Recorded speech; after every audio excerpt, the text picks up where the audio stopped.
Hello everyone, I'm Minifig1210, and today we're going to be taking a look at the brand new Jedi Bob Starfighter from summer 2024. And not to worry any builders out there, a mod video is on its way and will be shamelessly plugged in here with an iCard when it's released. For your basic details, this is set number 75388, and it contains 305 pieces retailing for $39.99 in USD or Euro, and it will release on August 1st in the United States. The box art is quite simple and reminds me of Naboo, although I think it's supposed to be like a green Geonosis from the Rebuild the Galaxy special. And the back of the box shows off some of the set's play features. Now taking a look at this set itself, I must say it's not bad by a long shot. The biggest win for this set is how familiar the design is, yet how unique it is to Jedi Bob. It's got all the wackiness that screams it's from a LEGO special, but also doesn't stick out if you place it next to the rest of your Jedi Starfighters. LEGO was also able to cram in quite a lot of play features in this set, with the most obvious being the two spring-loaded shooters on each of the wings. If you've never seen them before, you just load one of these green projectiles into the socket here, and if you press down on the back, you can fire it off a pretty good distance. For the displayers out there, it's definitely an eyesore, but I will say these shooters are a little bit better than some. They're definitely eye-catching in a bad way though, but they at least tried to hide them underneath the wings. If you look at the top here, we also have a small compartment which houses an all-important carton of blue milk, which is sadly unprinted, and a LEGO banana piece. Random? Yes. Unwelcome? Not really. It's definitely nice to see a banana piece in a LEGO Star Wars set, and it's not something that happens often. Moving on back to the cockpit, it's pretty sparse. We've got one standard control panel, and that's about it. Still have those nasty holes in the floor too, which doesn't make sense for a spaceship, but I digress.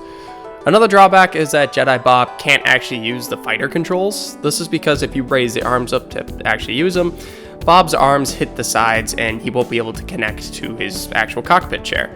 If we continue rotating to the back of the ship, we've got this triple engine design, which is something new that definitely makes this ship more interesting and sticks out a little more from the rest of the Starfighters.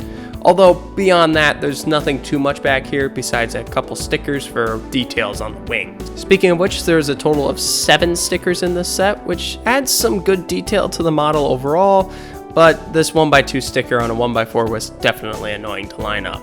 The underside of the ship is pretty much the same as any other recent Starfighter, with this landing block at the back, a simple landing strut in the front, and a couple clips to hold lightsabers and other accessories.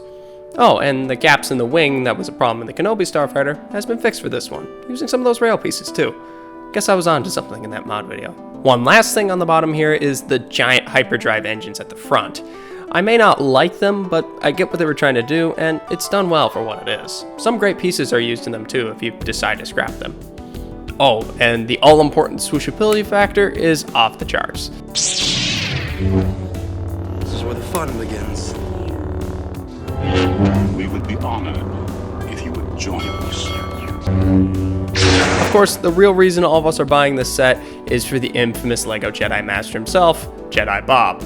And LEGO did not disappoint. Getting him as a worn figure is a nice gesture to how long LEGO Star Wars has been going on for, while paying tribute to the old classic.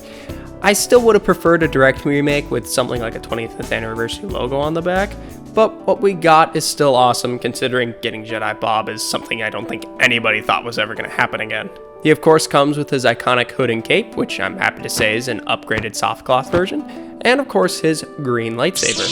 He also for the first time has a double-sided faceprint, which is a surprise. Nice, to be sure, but a welcome one. One is of course the classic smile face print from 2002, while the other one is a more stern expression, both of them a little worn.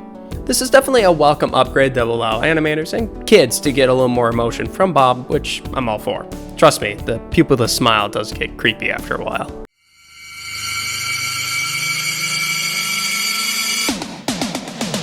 The other figures in this set are honestly just throwaways. We've got a gonk droid called Servo, that's a design that I've never personally liked too much, but is good enough for what it is. And then the Akbar Trooper is that kind of figure we all found in that giant bin of LEGO that we had from when we were kids. It's random, hopefully a good character in this special, but doesn't really do much besides being interesting parts. I think it would have been cooler to get maybe one of those Geonosis Jedi figures rather than an Akbar Trooper. The extra parts that come in this set are nothing too special, although there's this extra keypad piece, which is a nice print to have. So overall, I think the idea of this set I like more than the set itself.